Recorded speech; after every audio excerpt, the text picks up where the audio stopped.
అమెరికాలో చిందరవందరగున్న మీ ఇంటికి handyman, cleaning, plumbing services కోసం కాంటాక్ట్ ఇన్స్టా సర్వీస్. యుఎస్ లో ఎక్కడైనా ఎప్పుడైనా for instant bookings visit instaservice.com. లక్షల ప్యాకేజీతో కొలువు, అవకాశం వస్తే అమెరికాలో ఉద్యోగం, డాలర్లలో సంపాదన, అది కుదరకపోతే హైదరాబాద్, బెంగళూరులో లక్షల్లో శాలరీ, టెన్షన్ లేని జీవితం. ఇది ఐటీ జాబ్స్ గతం. ఇప్పుడు ఈ రంగం గడ్డు కాలాన్ని ఎదుర్కొంటోంది. ఒకవైపు ఏఐ వల్ల ఉద్యోగాల్లో కోత పడుతుంటే, మరోవైపు అమెరికా అధ్యక్షుడు ట్రంప్ తీసుకుంటున్న నిర్ణయాలు ఐటీ ఉద్యోగులను భయపెడుతున్నాయి. ఐటీ వైపు వెళ్లాలనుకునే వాళ్ళ ఆశలు ఆవిరవుతున్నాయి.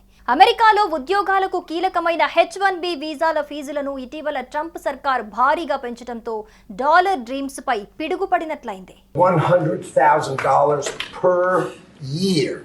So the whole idea is no more will these big tech companies or other big companies train foreign workers.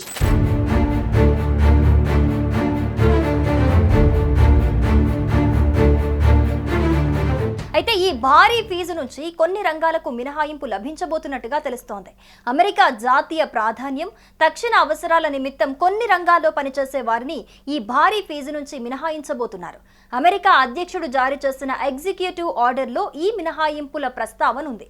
ఈ విషయంలో తన విచక్షణను ఉపయోగించి నిర్ణయం తీసుకునే అధికారాన్ని యుఎస్లోని హోంల్యాండ్ సెక్యూరిటీ కార్యదర్శికి అప్పగించారు. ముఖ్యంగా ఈ భారీ ఫీజుల నుంచి వైద్యులకు మినహాయింపు ఇవ్వాలని నిర్ణయించినట్టుగా తెలుస్తోంది. డాక్టర్లతో పాటు medical, health researchers, defence and national security experts కు కూడా ఈ భారీ ఫీజు నుంచి మినహాయింపు లభించే అవకాశం ఉంది. అలాగే energy, stem activities, aviation, cyber security రంగాల్లో పనిచేసే వారికి కూడా H-1B భారీ ఫీజు మినహాయింపు లభించబోతున్నట్టు తెలుస్తోంది.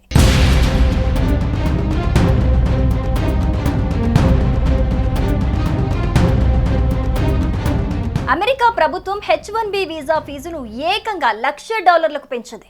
ఇది కొత్తగా అమెరికా కంపెనీల్లో జాయిన్ అయ్యే వారికే అని క్లారిటీ ఇవ్వటం ఇప్పటికే ఉద్యోగాలు చేస్తున్న వారికి ఊరట కలిగించే అంశం.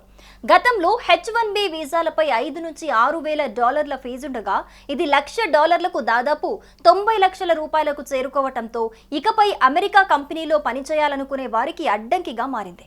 ఇండియాలో తక్కువ జీతాలకు పనిచేసే నిపుణులు దొరుకుతున్నందునే అమెరికా కంపెనీలు వారిని ఉద్యోగాల్లో చేర్చుకునేందుకు మొగ్గు చూపుతున్నారు.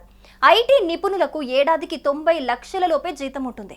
అలాంటిది అంత పెద్ద మొత్తంలో ఫీజులు చెల్లించి ఇండియా నుంచి ఐటీ కంపెనీలను నియమించుకునేందుకు అమెరికా కంపెనీలు మొగ్గు చూపకపోవచ్చనే అనుమానాలు వ్యక్తమవుతున్నాయి.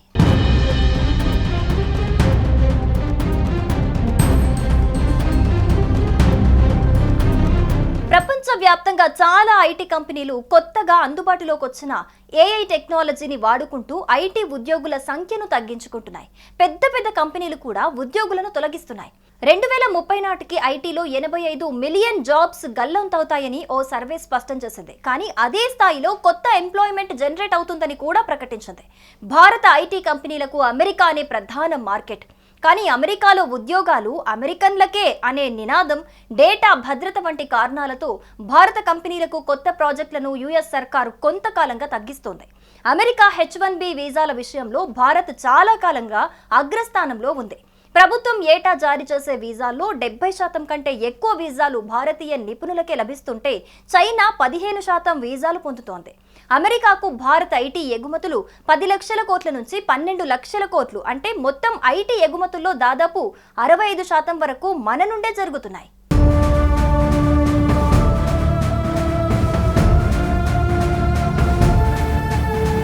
అమెరికా ఆంక్షల నేపథ్యంలో దేశంలో గ్లోబల్ క్యాపబిలిటీ సెంటర్స్ కు డిమాండ్ పెరిగే అవకాశాలున్నాయని ఐటీ నిపుణులు చెబుతున్నారు. బడా విదేశీ కంపెనీలు తమ ఐటీ ప్రాజెక్టులను వేరే దేశాల్లోని ఉద్యోగాలకు ఇవ్వకుండా తమ సొంత సంస్థలైన జీసీసీల ద్వారా చేయించుకుంటున్నాయి. ఇక్కడ వీరికి టాలెంటెడ్ ఇంజనీర్లు తక్కువ ఖర్చుతో దొరుకుతారు. హైదరాబాద్, బెంగళూరు, చెన్నై, నోయిడా వంటి సిటీలలో ఇప్పటికే చాలా జీసీసీలున్నాయి.